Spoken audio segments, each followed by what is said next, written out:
The summer sun beat down upon the cobblestone streets of Sarajevo with a relentless, golden fury, casting long shadows that seemed to whisper of secrets hidden within the Austro-Hungarian Empire's fragile borders. It was June 28, 1914, a date that felt heavy with the weight of unwritten history.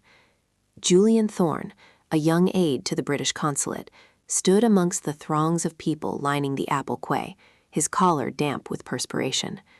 He was there to witness a spectacle of imperial grandeur, yet the atmosphere felt less like a celebration and more like a tightly wound spring, ready to snap at the slightest provocation. The crowd was a kaleidoscope of Balkan cultures, soldiers in stiff uniforms and merchants peering from their shop fronts.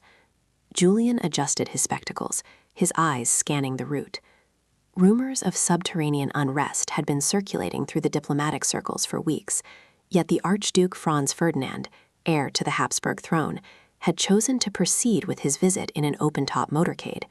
It was a gesture of either supreme confidence or fatal arrogance. Suddenly, the rhythmic clapping of the crowd was punctuated by a sharp, metallic crack.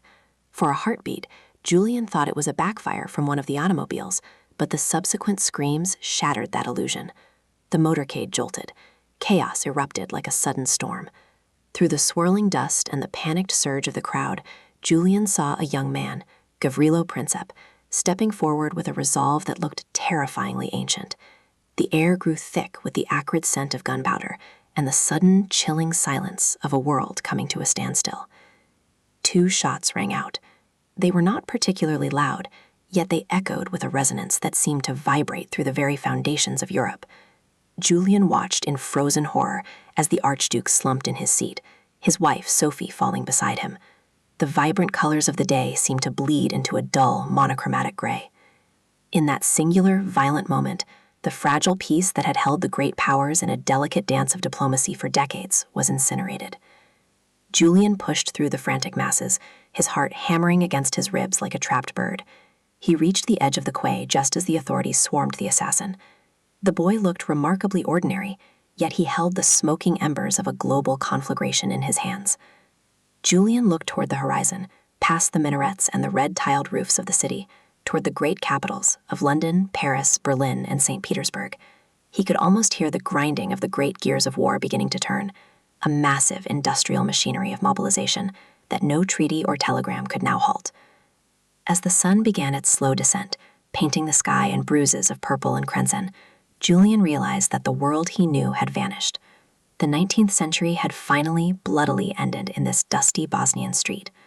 The long peace was a memory, and a terrifying new era was dawning.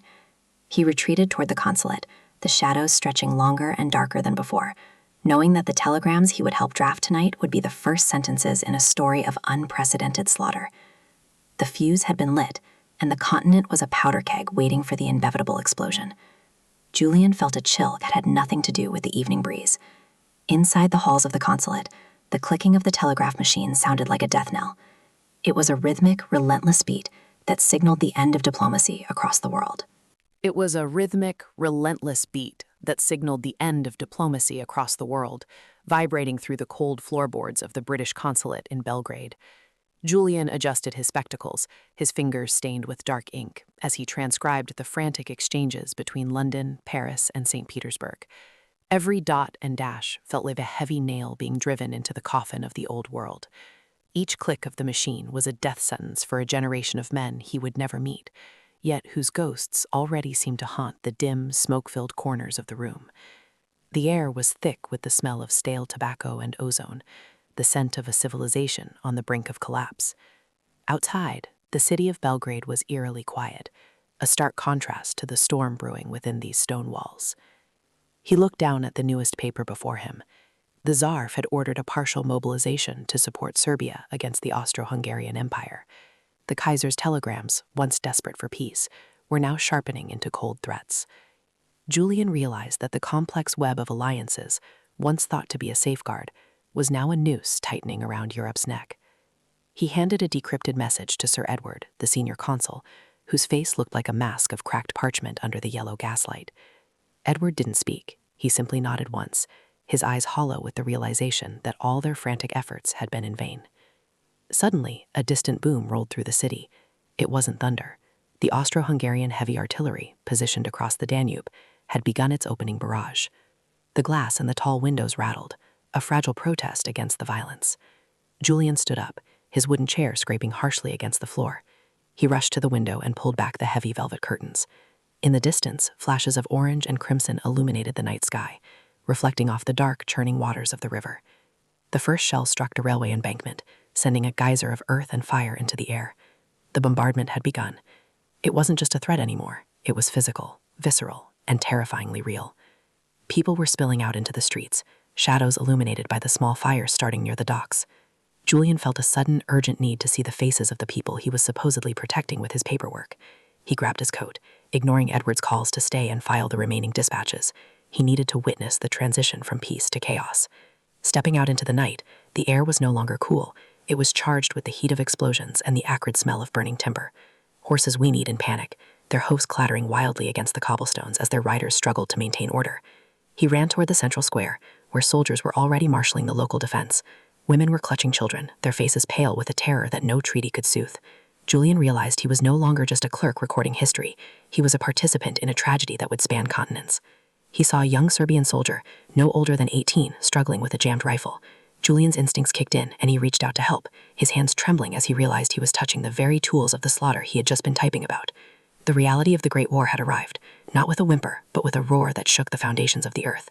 As he stood there amidst the rising smoke, the telegraph's rhythm continued in his mind, but now it was joined by the thunderous percussion of the guns. As he stood there amidst the rising smoke, the telegraph's rhythm continued in his mind, but now it was joined by the thunderous percussion of the guns. Julian's fingers fumbled with the oily, cold steel of the boy's Lee Enfield, his knuckles turning white against the dark metal. The young soldier, whose uniform was far too large for his slight frame, watched with wide, terror-stricken eyes that reflected the chaotic inferno of the exploding horizon. "Easy, lad, just a stubborn casing," Julian whispered, though his own voice was barely audible over the deafening cacophony. With a sharp, desperate tug and a satisfying metallic click, the spent brass casing flew into the churned mud, and the chamber finally cleared. The boy took the weapon back, nodding wordlessly before disappearing into the thick, sulphurous fog of the front line. Julian felt a profound and sickening disconnect. Hours ago, he had been a cipher clerk in a quiet outpost, translating tactical movements into a rhythmic language of dots and dashes. Now, those abstract symbols had manifested as high explosive shells that tore through the summer air with the terrifying sound of ripping silk. The French landscape, once a serene tapestry of rolling fields, was being systematically erased by the heavy batteries of the German advance, replaced by a wasteland of craters and unyielding fire. Captain Halloway, a man whose face seemed etched from granite and smeared with soot, stomped through the thickening sludge of the trench. "Back to your station, Julian. Move. We need those artillery coordinates sent to the 5th Division immediately." Julian scrambled back into the cramped dugout, the timber roof groaning under the immense pressure of nearby impacts.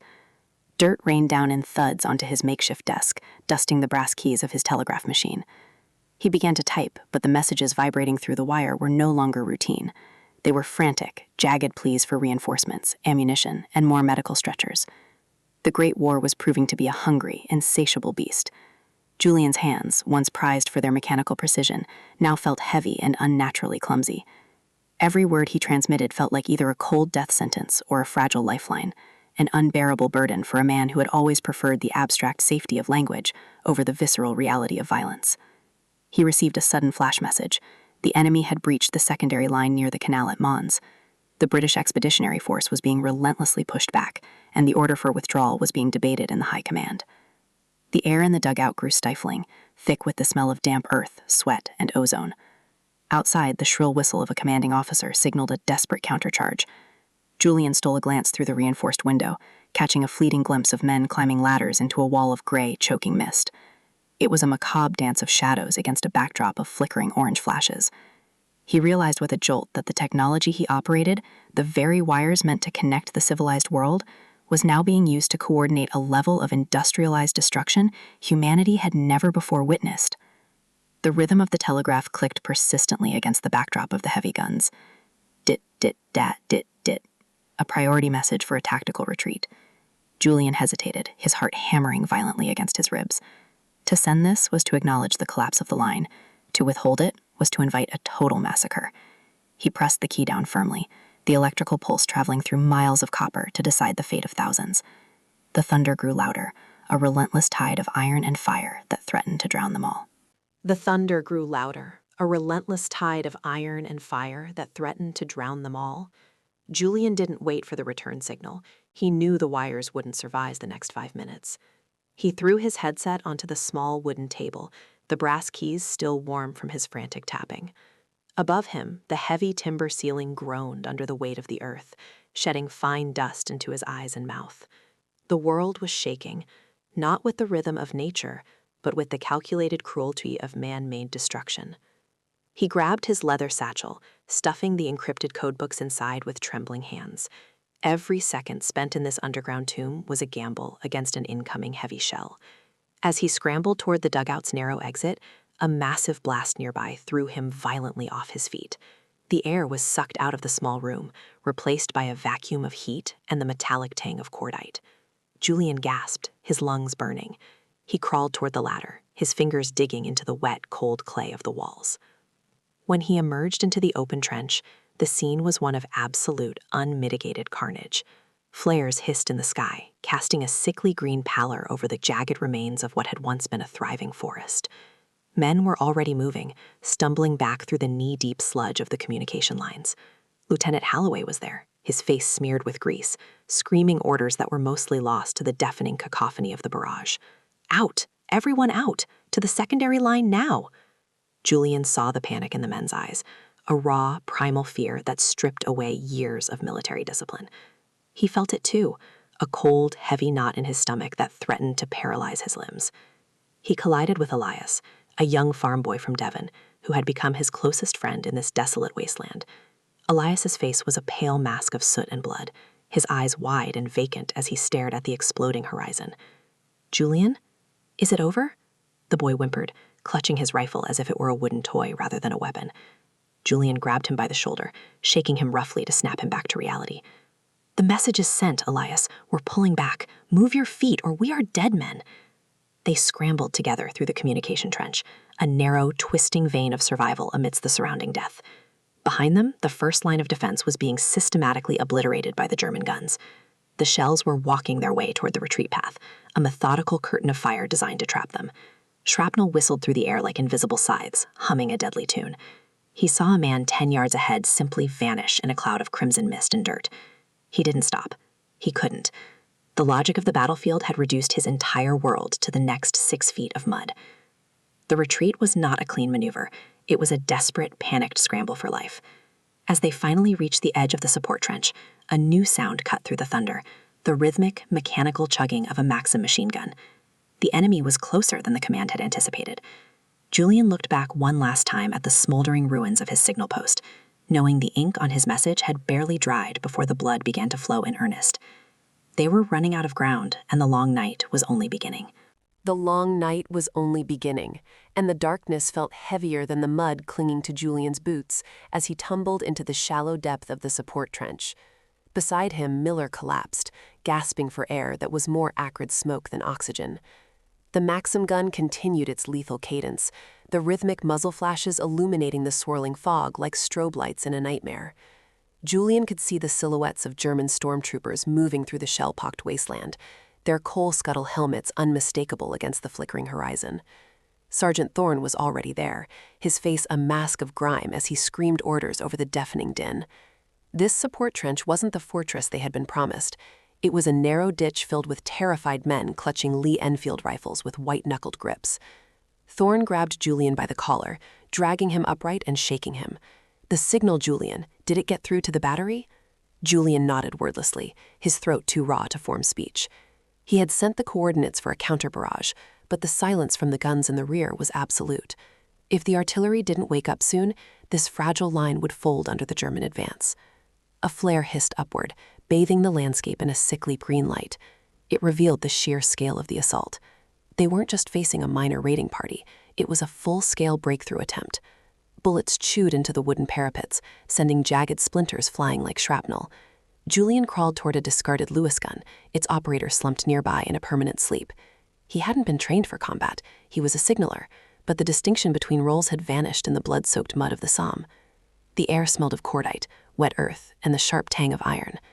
Every few seconds, the ground shuddered as German Minenwerfers lobbed mortar shells into their midst, turning the trench into a charnel house of soil and screams. Julian felt a strange, icy detachment, a cold clarity that often precedes total shock. He checked the drum magazine of the Lewis gun, his numb fingers fumbling with the metal. Beside him, Miller was trying to fix a bayonet, his hand shaking so violently that the steel clattered uselessly against the rifle barrel. "Hold the line! Stand to!" Thorne bellowed over the explosions. Suddenly, a piercing whistle sounded from the German lines, the unmistakable signal for the charge. A wave of gray-clad figures rose from the earth like ghosts, bayonets fixed, screaming a cacophony of guttural war cries. Julian squeezed the trigger. The Lewis gun kicked savagely against his shoulder, a violent bucking beast that spat lead into the gloom. He didn't aim at individuals, he aimed at the shifting mass of movement. As the first wave reached the rusted remnants of the wire, a distant, heavy thud, thud, thud finally echoed from the west. The 18-pounders finally spoke, their shells screaming overhead like banshees. The earth behind the German advance erupted in a wall of flame and steel, but the barrage was dangerously close. In the terrifying chaos, Julian saw a shadow looming over the trench edge, a bayonet plunging downward with lethal intent. He rolled frantically, the cold steel biting into the mud where his ribs had been a heartbeat for. He looked up into the wide, terrified eyes of a German boy, realizing they were both just fuel for the fire. Julian scrambled backward, his fingers clawing at the slick, blood-soaked clay as the young German soldier recovered his balance. The boy couldn't have been older than 17, his oversized helmet wobbling as he lunged again, more out of desperate instinct than trained aggression. Julian's rifle was pinned beneath him, useless. He reached for his trench knife, but his gloved hand slipped on the mud. For a fleeting second, their eyes locked again, a shared recognition of mortality amidst the thunderous roar of the creeping barrage. The boy hesitated, his breath coming in ragged, sobbing gasps that echoed Julian's own frantic heartbeat. That momentary hesitation, that sliver of shared humanity, saved Julian's life. A British shell, straying from the intended line of the creeping curtain fire, slammed into the parapet 10 yards away. The world dissolved into a blinding flash of incandescent white and a concussive shockwave that threw them both backward like ragdolls. Julian felt himself lifted and slammed violently against the splintered timber supports of the dugout entrance. His vision blurred, a high-pitched, piercing ringing drowning out the screams of the wounded and the mechanical rhythm of the Vickers guns. When the choking dust finally settled, the German boy was gone, buried under a heavy heap of fresh earth, or perhaps simply vanished into the swirling gray smoke of the inferno. Julian coughed, tasting sulfur, grit, and the copper tang of iron. He dragged himself upright, his muscles screaming in agonizing protest. All around him, the trench had become a charnel house. The frantic energy of the initial assault had fractured into a series of brutal, isolated skirmishes, where men fought with shovels, fists, and teeth. "Julian, get up, damn you!" Sergeant Miller's voice tore through the sensory haze. The sergeant appeared through the thick smoke, his face masked in a terrifying layer of soot and sweat, dragging a wounded private by the webbing of his tunic. "They're breaking through on the left flank. We need to push them back to the wire before the next wave hits. Move it, soldier!" Julian fumbled for his Lee Enfield, frantically shaking the grit from the bolt to ensure it wouldn't jam. He found his feet, though they felt heavy as leaden weights. He followed Miller toward the northern transverse, stepping over bodies that wore both khaki and field gray. The distinction between friend and foe felt increasingly academic in the knee-deep mud. Everyone was covered in the same filth, dying the same agonizing, lonely deaths. As they reached the bend in the trench, a spray of dirt erupted from the rim as a Maxim gun opened up from the German lines, pinning them down.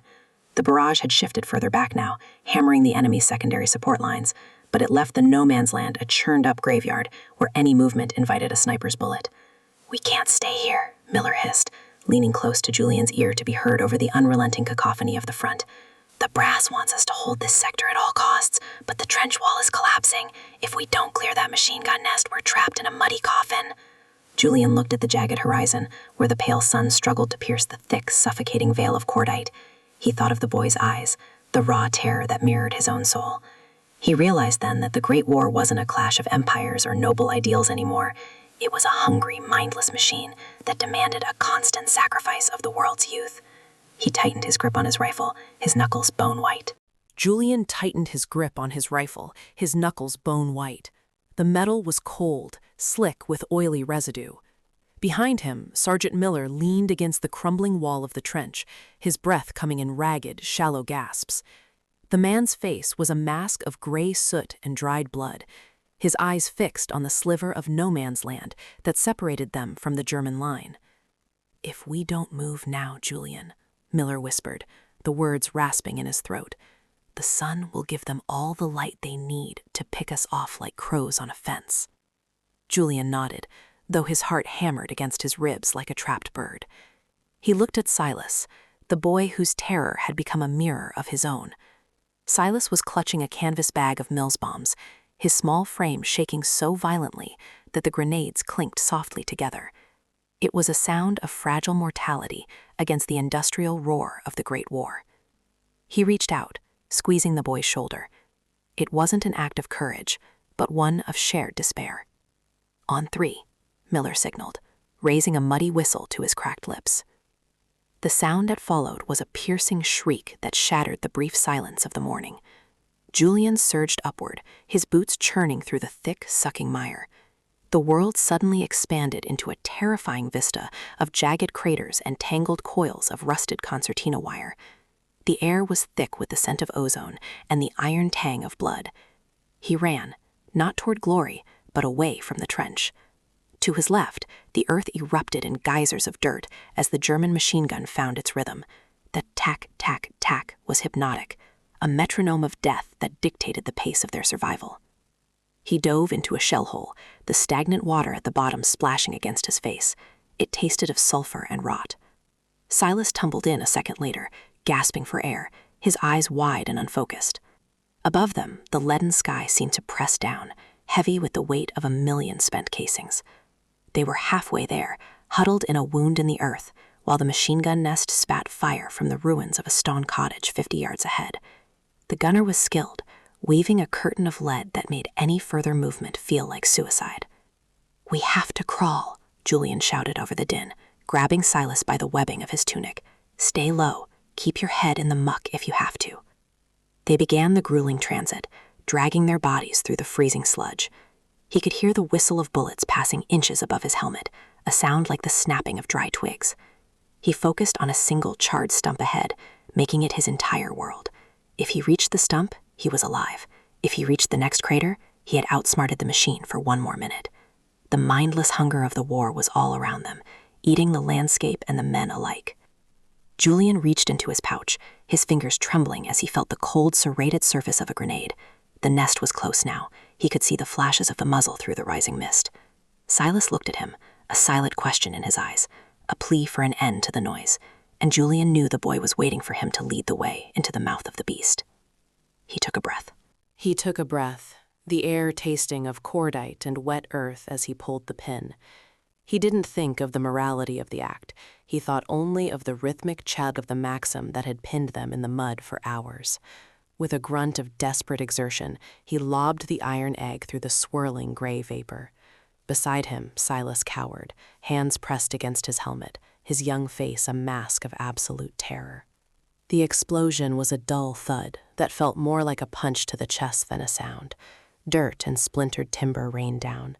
Julian didn't wait for the dust to settle. He surged forward, his boots heavy with the clay of the Somme, shouting a command lost in the roar. Silas followed, stumbling like a foal, his bayonet fixed and trembling. They reached the lip of the crater where the gun had been. The mist parted just enough to reveal the wreckage, a twisted metal carcass and 3 figures slumped in the shadows.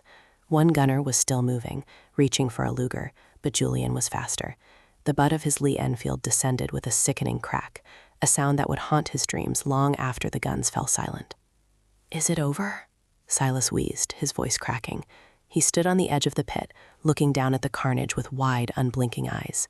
"For now," Julian replied, his voice rasping. He grabbed Silas by the webbing and pulled him down into the relative safety of the captured position. They were alone in a pocket of stillness amidst the surrounding chaos. To their left and right, the Great War continued its mindless churning.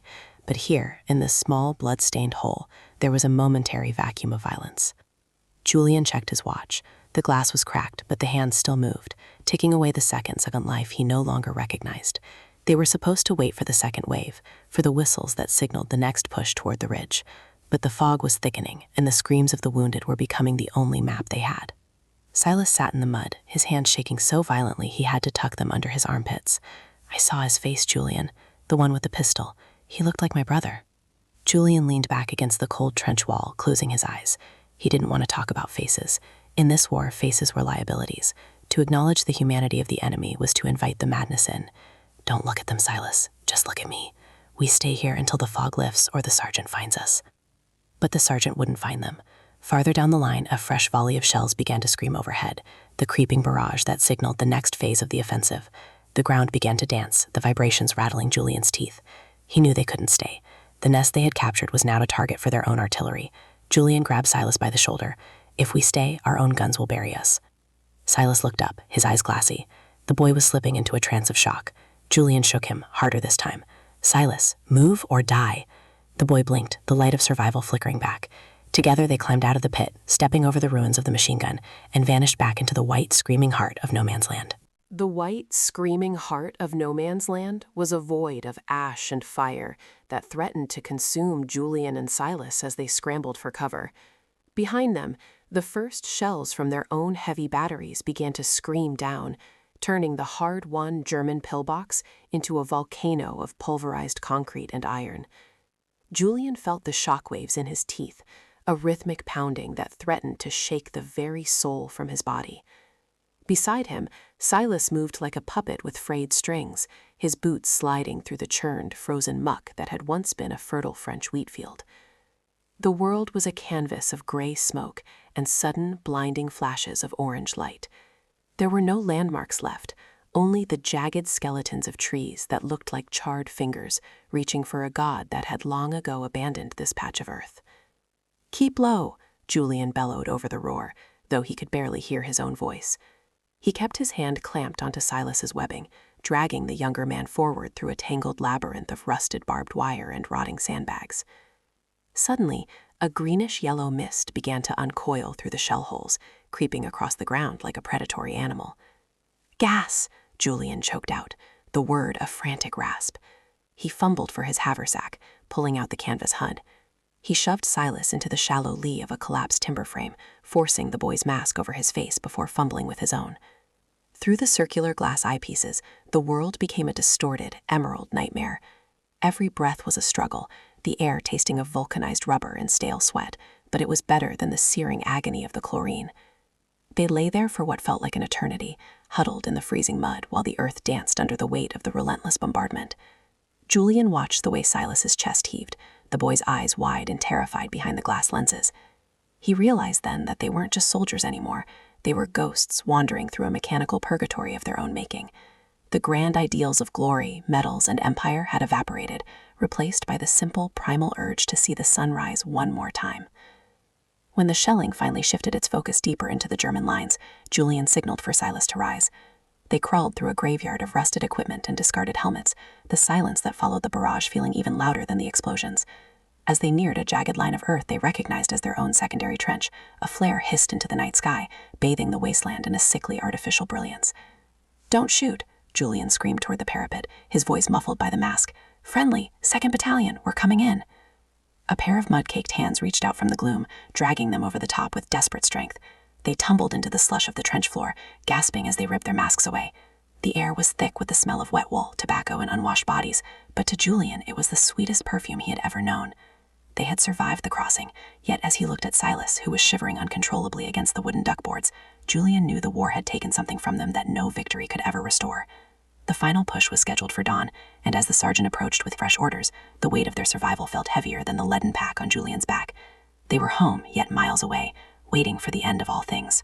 Waiting for the end of all things, Julian watched the sergeant's heavy boots crunch through the freezing slush, the sound echoing the hollow thumping in his own chest.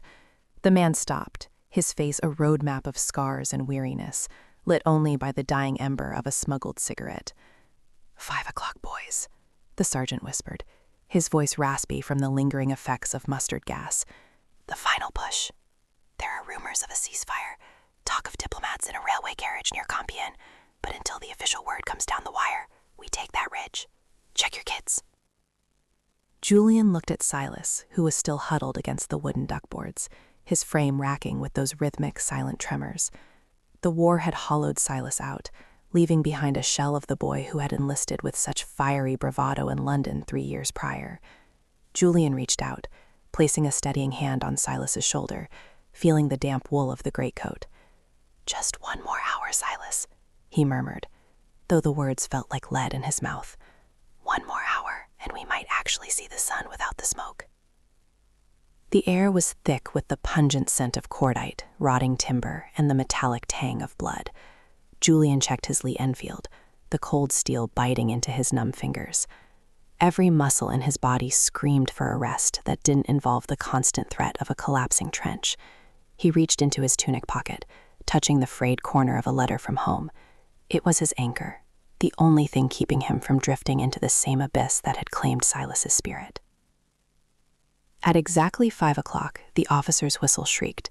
It was a piercing, soul-tearing sound that signaled the start of the final dance. Julian hoisted himself up the ladder, his boots slipping on the muddy rungs. He cleared the parapet, the biting wind of no man's land hitting his face like a physical blow. Behind him, Silas followed, moving like a ghost through the swirling gray mist. They ran across the scarred earth, dodging craters that looked like open wounds on the face of the world. The German artillery roared one last time, a defiant, terrifying symphony of fire. Julian dove into a shell hole, dragging Silas down beside him as the ground heaved. They huddled there in the dark soil, 2 small souls caught in the grinding gears of history. Then, as the clock ticked toward the 11th hour, something miraculous occurred. The thunder stopped. A silence so profound it felt heavy descended over the front. Julian checked his watch. It was 11 o'clock on the 11th day of the 11th month. He slowly peered over the edge of the crater.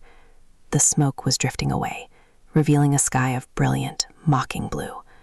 Across the wasteland, figures began to emerge from the earth, not with bayonets leveled, but with hands raised in disbelief.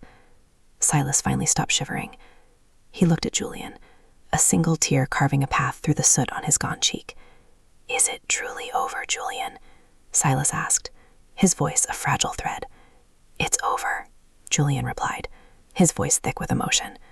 They stood up together, 2 survivors of the Great War, walking away from the carnage and towards a horizon they never expected to reach. The weight on Julian's back didn't vanish, but for the first time in years, he felt he could finally breathe. They walked into the quiet, leaving the ghosts of the trenches behind to haunt the history books.